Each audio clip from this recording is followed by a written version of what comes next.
أعوذ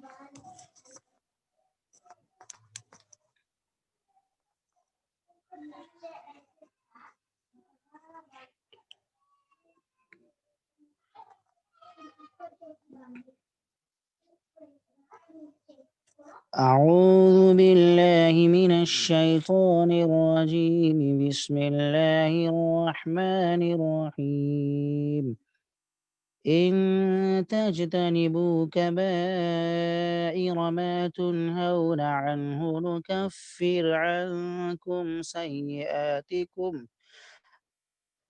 سيئاتكم وندخلكم مدخلا كريما صدق الله العظيم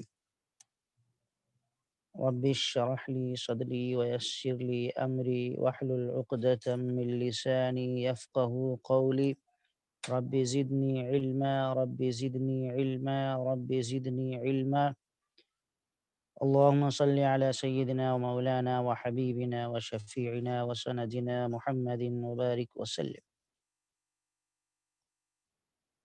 محترم ناظرین اور عزیز ساتھیوں، اس وقت آپ حضرات کی خدمت میں سورہ نساء کی آیت نمبر 31 کی تلاوت فرمائی گئی ہے۔ آپ حضرات مسلسل کئی اسباق میں بڑے بڑے گناہوں کا ذکر سنتے آ رہے ہیں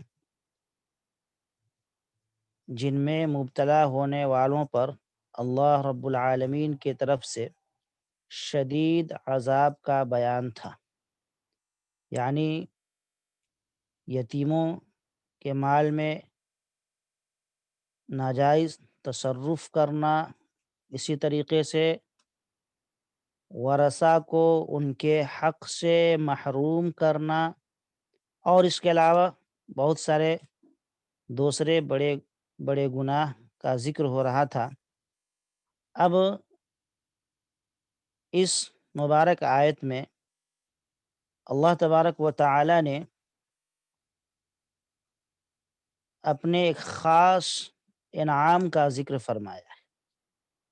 اللہ رب العزت کا ایک خاص انداز ہے کہ جب اللہ تبارک و تعالی بندوں کو کسی جرم پر سزا سے ڈراتے ہیں تو اس کے بعد اللہ تبارک و تعالی فوراً اپنے انعامات کا بھی ذکر کرتے ہیں کہ اگر بندہ ان گناہوں سے بچ گیا تو اس کے لیے کیا کیا انعامات ہیں۔ اس آیت میں اللہ کا ایک خاص انعام بیان کیا گیا ہے، وہ یہ ہے کہ اگر تم بڑے بڑے گناہوں سے بچ گئے تو تمہارے چھوٹے گناہوں کو ہم خود معاف کر دیں گے۔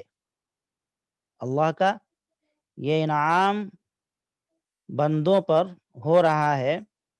اللہ فرماتے ہیں ان تجتنبوا کبائر ما تنہون عنہ نکفر عنکم سیئاتکم، اگر تم ان چیزوں سے بچتے رہے جو گناہوں میں بڑی ہیں، یعنی بڑے بڑے گناہوں سے تم بچتے رہے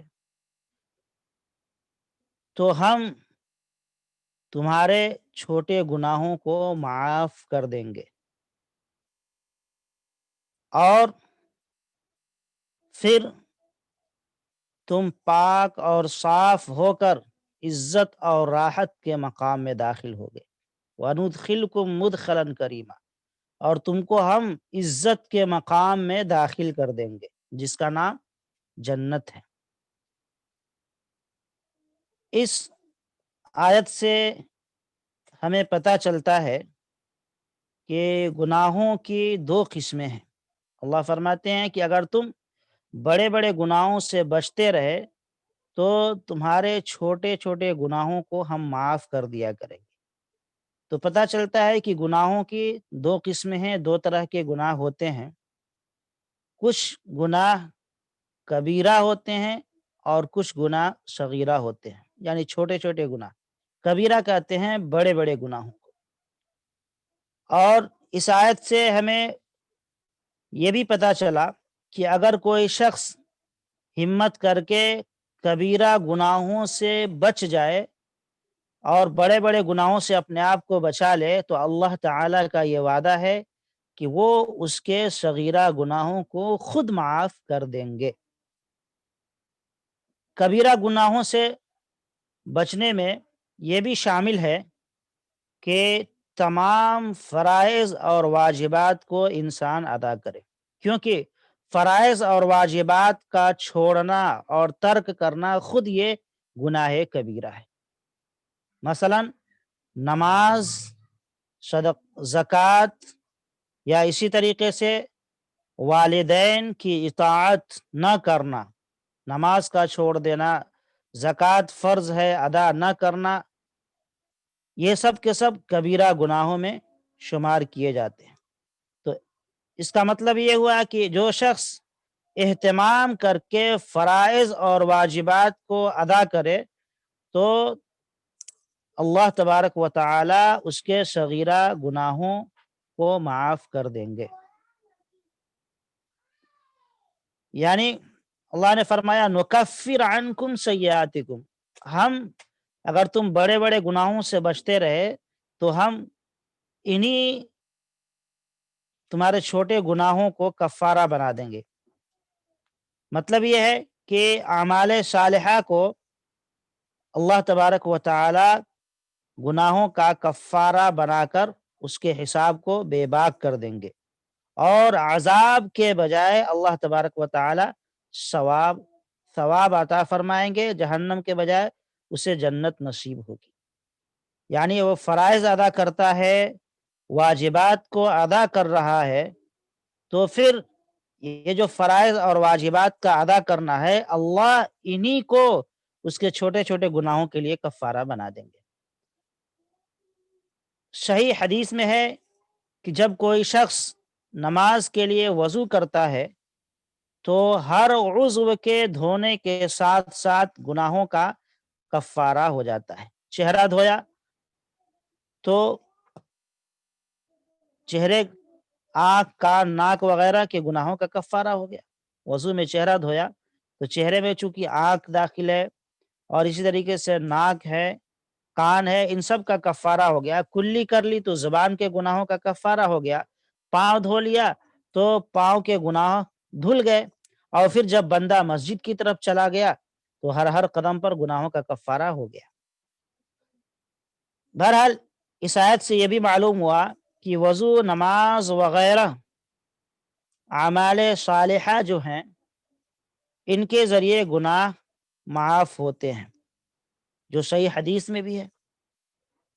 بہرحال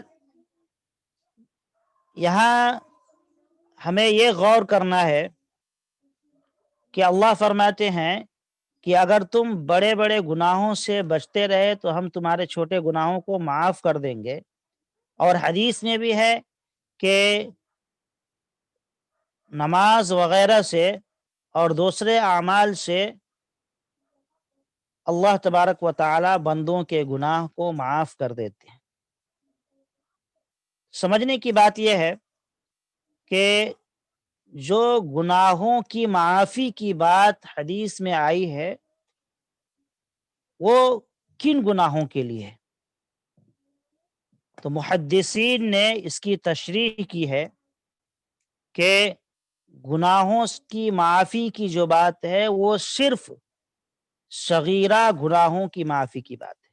یعنی بندہ نماز وغیرہ پڑھتا ہے اور نیک اعمال کر رہا ہے تو اس سے اس کے صغیرہ گناہ معاف ہوں گے، کیونکہ گناہ کبیرہ بغیر توبہ کے معاف نہیں ہوتے ہیں۔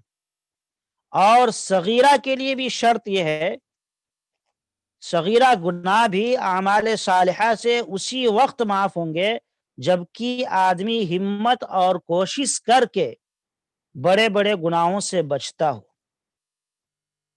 صغیرہ گناہ بھی اسی وقت معاف ہوں گے جبکہ آدمی بڑے بڑے گناہوں سے بچتا ہو۔ اللہ فرماتے ہیں نا اگر تم بڑے گناہوں سے بچ گئے تو چھوٹے چھوٹے گناہ ہم معاف کر دیں گے۔ کیا مطلب؟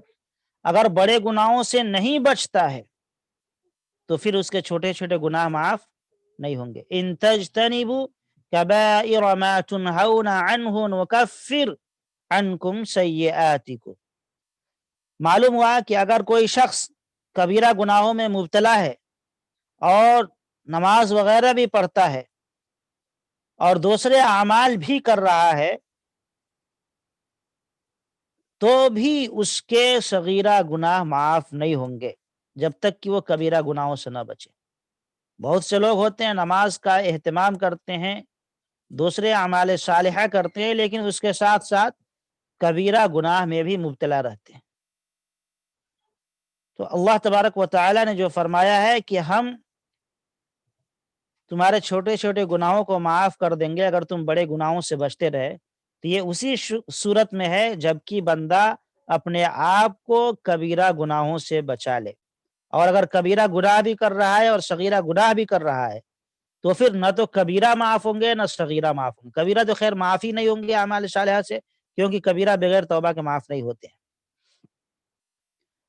اب مسئلہ یہ ہے کہ صغیرہ گناہ کس کو کہیں گے اور کبیرہ گناہ کس کو کہیں گے۔ یہ بھی ہم سمجھ لیں کہ پہلے اس بات کو ہم ذہن میں رکھیں کہ گناہ اس کو کہتے ہیں جو اللہ اور اس کے رسول کے حکم کے خلاف عمل ہو۔ ہر وہ کام جو اللہ اور اس کے رسول کے حکم کے اور اللہ اور اس کے رسول کے مرضی کے خلاف ہو اس کو گناہ کہتے ہیں۔ اور ظاہر سی بات ہے اس نظریے سے دیکھا جائے تو اللہ اور اس کے رسول کی خلاف ورزی کرنا یہ کوئی معمولی بات نہیں ہے، یہ کوئی چھوٹا جرم نہیں ہے، یہ بہت شدید جرم ہے۔ اسی لیے بہت سارے علماء کرام نے فرمایا ہے کہ اللہ تعالیٰ کی ہر نافرمانی اور اس کی مرضی کی مخالفت یہ کبیرہ ہے، صغیرہ نہیں ہے۔ اللہ کی نافرمانی اور اللہ کی مرضی کی مخالفت کرنا یہ صغیرہ ہے، کبیرہ نہیں ہے۔ کبیرہ اور صغیرہ کا فرق تو صرف گناہوں کے آپس میں مقابلے کی بنیاد پر ہے۔ اسی لیے حضرت عبداللہ ابن عباس رضی اللہ تعالیٰ عنہ سے منقول ہے، فرماتے ہیں کل ما نہی عنہ فہو کبیرہ، یعنی جس کام سے بھی شریعت اسلام میں منع کیا گیا ہے وہ سب کبیرہ گناہ ہیں۔ جس کام کو بھی شریعت نے منع کر دیا ہے وہ سب کے سب کبیرہ ہے، صغیرہ نہیں ہے۔ اور اسی لیے جس گناہ کو اصطلاح میں صغیرہ کہا جاتا ہے اس کے معنی یہ نہیں ہے کہ یہ چھوٹے چھوٹے گناہ ہیں تو ان کو کیے جاؤ، نہیں۔ اگر چھوٹے چھوٹے گناہ میں انسان سستی کر رہا ہے اور ان کو کر رہا ہے معمولی سمجھ کر کے ان سے نہیں بچ رہا ہے تو یہ صغیرہ ہی کبیرہ بن جائیں گے، صغیرہ ہی کبیرہ بن جائیں گے۔ کسی بزرگ نے بہت صحیح بات بیان فرمائی ہے، انہوں نے کہا ہے صغیرہ اور کبیرہ گناہوں کے بارے میں مثال دیتے ہوئے کہ یہ ایسے ہی ہیں جیسے چھوٹا بچھو اور بڑا بچھو۔ ظاہر سی بات ہے دونوں بچھو ہیں، دونوں بچھو ہیں اور دونوں سے نقصان ہے، دونوں سے خطرہ ہے۔ یہی معاملہ صغیرہ اور کبیرہ گناہوں کا ہے کہ جو بھی اللہ اور اس کے رسول کے حکم اور مرضی کے خلاف عمل ہو وہ عمل بس یہ سمجھ لیں کہ چھوٹے اور بڑے بچھو کی طرح، بہرحال گناہ دونوں ہے، دونوں سے نقصان ہے۔ اس لیے انسان یہ نہ سمجھے کہ بھائی یہ صغیرہ ہے تو چلو اس کو کرتے رہو، یہ کبیرہ ہے تو اس سے بچو، ایسا نہیں۔ اگر یہ سوچ اور یہ فکر ہے کسی کی تو پھر وہ اس کے صغائر بھی کبائر بن جائیں گے، یعنی صغیرہ گناہ بھی اس کا کبیرہ بن جائے گا۔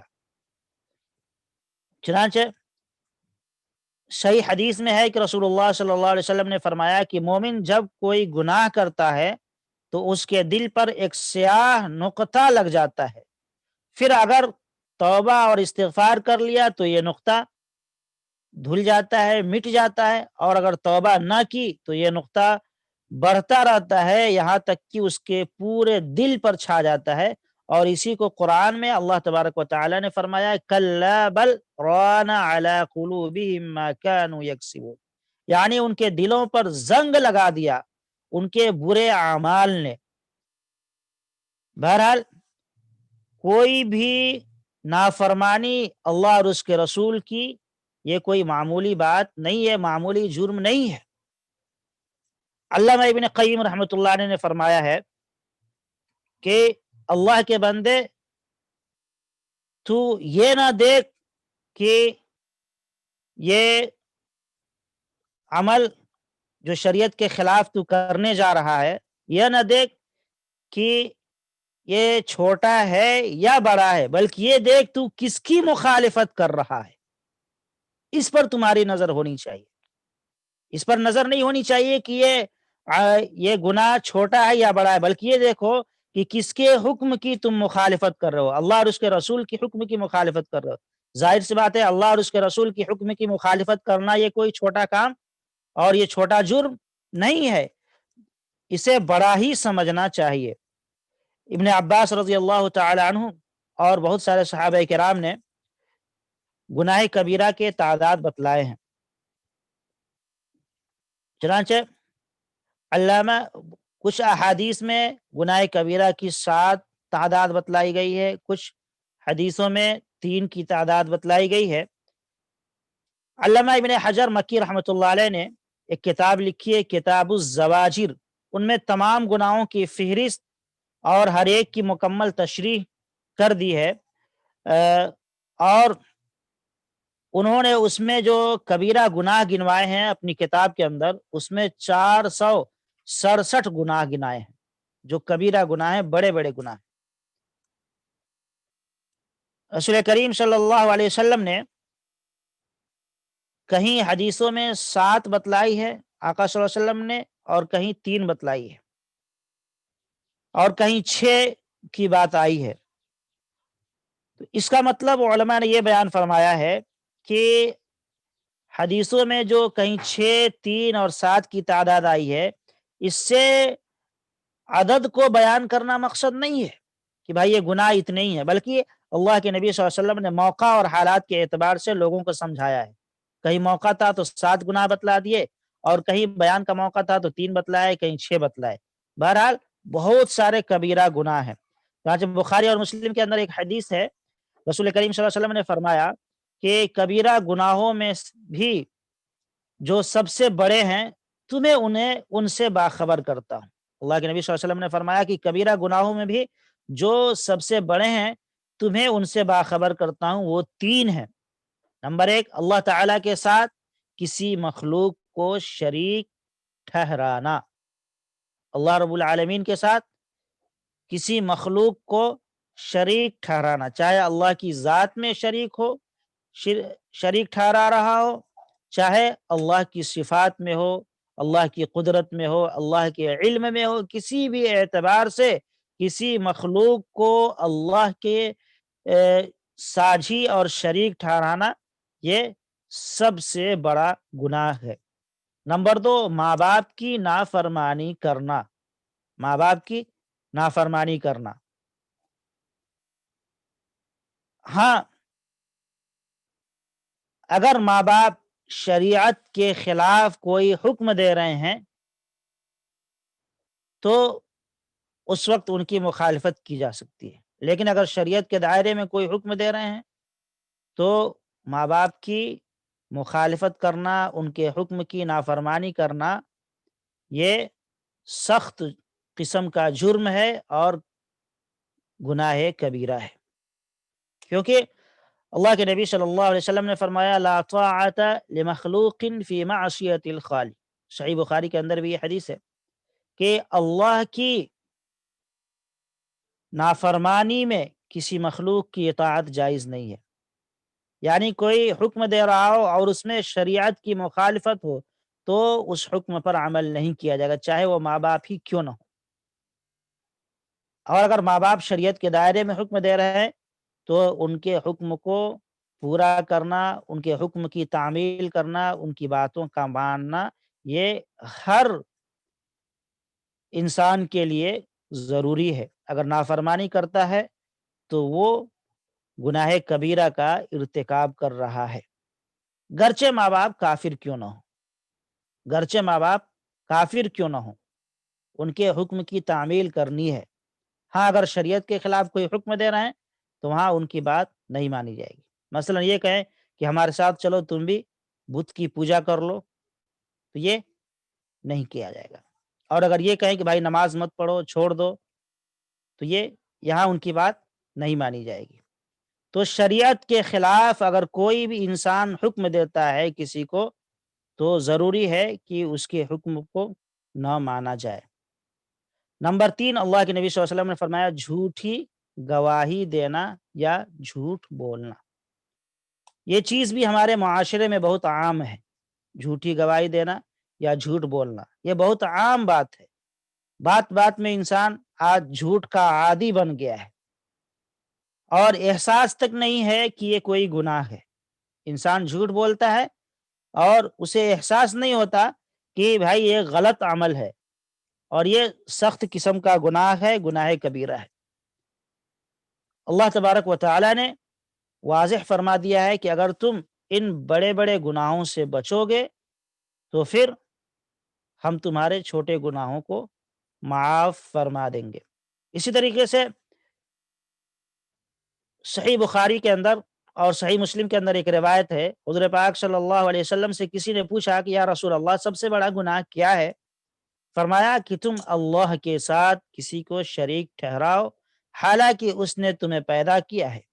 پھر پوچھا اس کے بعد کون سا سب سے بڑا گناہ ہے؟ تو فرمایا تم اپنے بچہ کو اس خطرہ سے مار ڈالو کہ یہ تمہارے کھانے میں شریک ہوگا، تمہیں اس کو کھلانا پڑے گا۔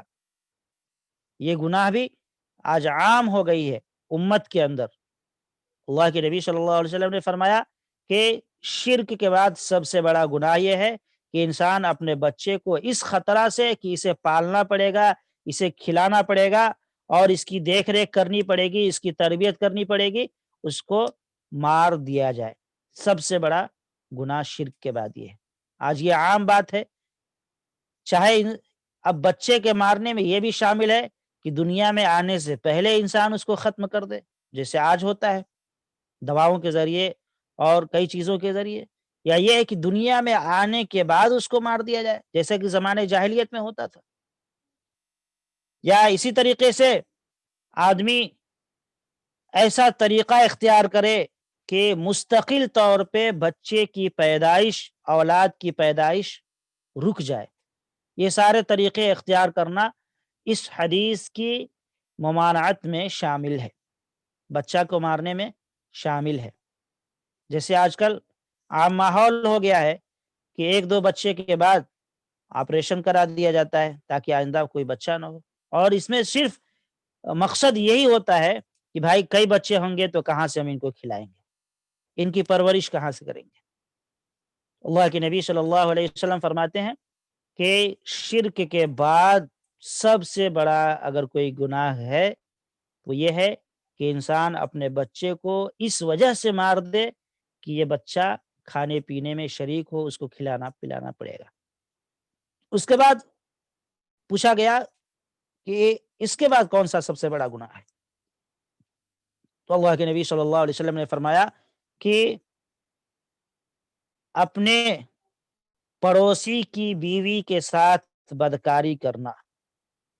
بدکاری کرنا خود ہی ایک بڑا جرم ہے، اور وہ بھی اگر پڑوسی کے ساتھ ہو یہ جرم ڈبل ہو جاتا ہے، کیونکہ ہر پڑوسی کی ذمہ داری ہے کہ وہ پڑوسی کے بچوں کی، اس کے اہل و عیال کی حفاظت کرے۔ ہر شخص کی یہ ذمہ داری بنتی ہے، چاہے وہ پڑوسی مسلم ہو یا غیر مسلم ہو، کسی بھی دھرم اور مذہب سے اس کا تعلق ہو۔ اللہ کے نبی صلی اللہ علیہ وسلم نے ان تمام چیزوں سے منع فرمایا ہے اور ان کو سخت قسم کے گناہ میں شامل فرمایا ہے۔ اگر انسان ان گناہ کو انجام دیتا ہے تو پھر اس کے چھوٹے چھوٹے گناہ معاف نہیں ہوں گے۔ ایک اور حدیث ہے، صحیح بخاری کے اندر ہے، بہت مشہور ہے۔ اللہ کے نبی صلی اللہ علیہ وسلم نے فرمایا، شرک، قتل اور یتیم کا مال ناجائز طریقے سے کھانا، سود کھانا اور میدان جہاد سے بھاگنا اور پاک دامن عورتوں پر تہمت لگانا، ماں باپ کی نافرمانی کرنا، بیت اللہ کی بے حرمتی اور بے ادبی کرنا، یہ سب کے سب کبیرہ گناہ ہیں۔ اللہ کے نبی صلی اللہ علیہ وسلم نے ان تمام گناہوں کو کبائر میں شامل فرمایا ہے۔ اور اگر انسان ان گناہوں کو کرتا ہے اور ان نافرمانیوں میں مبتلا ہے تو یقیناً اس کے چھوٹے چھوٹے گناہ معاف نہیں ہوں گے، کیونکہ اللہ نے چھوٹے گناہوں کی معافی کے لیے یہ شرط قرار دیا ہے کہ بندہ بڑے گناہوں سے اپنے آپ کو بچائے۔ ان تجتنبوا کبائر ما تنہون عنہ نکفر عنکم سیئاتکم، اگر تم ان بڑے بڑے گناہوں سے بچتے رہے تو ہم تمہیں معاف کر دیں گے، تمہارے چھوٹے گناہوں کو معاف کر دیں گے۔ وَنُدْخِلْكُمْ مُدْخَلًا كَرِيمًا، اور تمہیں ہم عزت کی جگہ میں داخل کر دیں گے، باعزت مقام عطا فرمائیں گے۔ تو بڑے گناہوں کی ایک لمبی فہرست ہے اور ان کی تعداد بھی بہت زیادہ ہے۔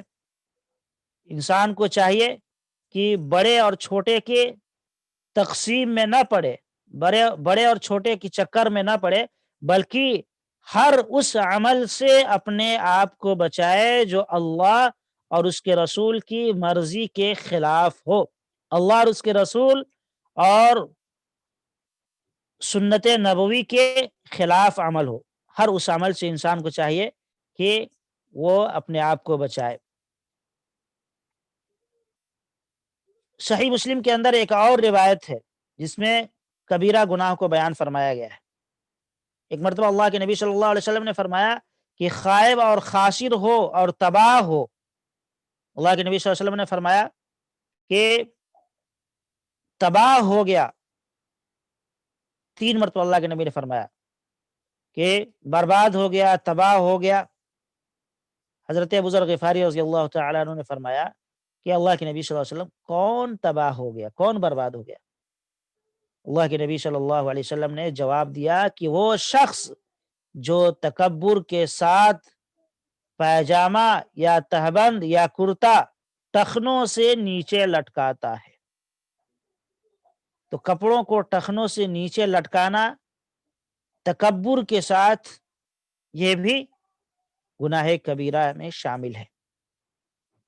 آج اس کا بھی رواج عام ہو گیا ہے، بلکہ کوئی پینٹ تو آج کل دنیا میں ایسا بن ہی نہیں رہا ہے جو ٹخنوں سے اوپر ہو۔ ہر ایک کا سائز اوور رہتا ہے، ٹخنوں سے نیچے جاتا ہے، اور ہمارے نوجوان ماشاءاللہ اس کو بڑے خوش دلی کے ساتھ اور بڑے فیشن سمجھ کر کے اس کو اختیار کرتے ہیں۔ انہیں یہ پتہ نہیں کہ یہ تکبر، یہ ٹخنوں سے نیچے لٹکانا یہ گناہ کبیرہ ہے، بڑے گناہ میں شامل ہے جو بغیر توبہ کے معاف نہیں ہو سکتا۔ اللہ کے نبی صلی اللہ علیہ وسلم نے فرمایا، دوسرا وہ آدمی جو اللہ کے راہ میں خرچ کر کے احسان جتلائے، اللہ کے راہ میں کچھ خرچ کر دیا، کسی کی مدد کر دی، کسی کا تعاون کر دیا، اور پھر احسان جتلا رہا ہے کہ میں نے اتنا کیا، اتنا کیا، ایسے کیا، اللہ کے راستے میں میں نے اتنا دیا، اتنا دیا، یہ سب احسان جتلایا، تو اللہ کے نبی صلی اللہ علیہ وسلم نے فرمایا کہ ایسا شخص بھی تباہ اور برباد ہو گیا۔ تیسرا وہ آدمی جو بوڑھا ہونے کے باوجود بدکاری میں مبتلا ہو۔ بڑھاپے کے عالم میں بھی ایک جوان ہے بیچارہ، اس کی الگ مجبوریاں ہو سکتی ہیں، حالانکہ وہ بھی جائز نہیں ہے، لیکن بوڑھا آدمی اگر بدکاری میں، زناکاری میں مبتلا ہوتا ہے تو یہ بھی تباہ و برباد ہو گیا۔ چوتھا وہ آدمی جو بادشاہ ہو یا حاکم ہو یا کوئی آفیسر ہو، اس کے باوجود وہ جھوٹ بولے، تو ایسے آدمی کے بارے میں بھی اللہ کے نبی صلی اللہ علیہ وسلم نے فرمایا کہ یہ بھی برباد ہو گیا۔ پانچواں وہ آدمی جو تکبر کرے، اہل و عیال کے ہونے کے باوجود تکبر کرے۔ چھٹا وہ آدمی جو کسی امام کے ہاتھ پر محض دنیا کی خاطر بیعت کرے، کسی اسلامی حکومت کے بادشاہ کے ہاتھ پر محض دنیا کی خاطر بیعت کرے، تو ایسے شخصوں کے بارے میں اللہ کے نبی صلی اللہ علیہ وسلم نے فرمایا کہ یہ سب کے سب تباہ و برباد ہو گئے، یہ سب کے سب گناہ کبیرہ ہے۔ کبیرہ گناہ کہیں گے اس گناہ کو جس میں دنیا کے اندر اللہ کی طرف سے کوئی سزا متعین کی گئی ہو، جیسے شراب پہ اوپر قرآن میں سزا ہے، اسی طریقے سے شریعت میں سزا مقرر کی گئی ہے شرابی کے لیے، اسی طریقے سے زنا کے اوپر قرآن میں سزا متعین ہے۔ یا اس گناہ کو کہیں گے جس میں عذاب سے عذاب اور دوسرے سزاؤں کا ذکر کیا گیا ہو، ان کو کبیرہ گناہ کہیں گے۔ ایسی ایک حدیث میں ہے اللہ کے نبی صلی اللہ علیہ وسلم نے فرمایا چغلی کھانے والا جنت میں نہیں جائے گا۔ تو یہاں بھی گویا کہ جنت سے محرومی کی بات کی گئی ہے اور سزا کو سنایا گیا ہے کہ ایسا شخص جنت میں نہیں جائے گا بلکہ جہنم میں جائے گا۔ تو مطلب یہ ہے کہ چغل خوری کرنا بھی یہ کبیرہ گناہ میں شامل ہے۔ اخیر میں اللہ کے نبی اللہ تبارک و تعالیٰ فرماتے ہیں وَنُدْخِلْكُمْ مُدْخَلًا كَرِيمًا کہ ہم باعزت جگہ میں داخل کر دیں گے، یعنی جو آدمی بڑے بڑے گناہوں سے اپنے آپ کو بچاتا ہو تو ہم ان بڑے گناہوں سے بچنے کی وجہ سے اس کے چھوٹے چھوٹے گناہ بھی معاف کر دیں گے، اور معاف کرنے کے بعد اس کو جنت میں اپنے فضل و کرم سے داخل فرما دیں گے۔ تو گویا کہ جنت میں داخلے کے لیے یہ ضروری ہے کہ انسان اپنے آپ کو بڑے گناہ سے بچائے۔ اگر بڑے گناہ سے نہیں بچاتا ہے اور اللہ کی نافرمانیوں میں مبتلا ہے، رسول اللہ صلی اللہ علیہ وسلم کے احکامات کی مخالفت کر رہا ہے، تو یقیناً ایسا شخص عزت اور باوقار مقام کے لائق نہیں ہے، اسے اللہ کے یہاں عزت کا مقام نہیں ملے گا۔ عزت کے مقام کے حصول کے لیے ضروری ہے کہ انسان بڑے بڑے گناہوں سے اپنے آپ کو بچاتا رہے۔ اگر بچ گیا تو یقیناً اللہ تعالیٰ چھوٹے گناہوں کو بغیر کسی توبہ کے معاف فرما دیں گے۔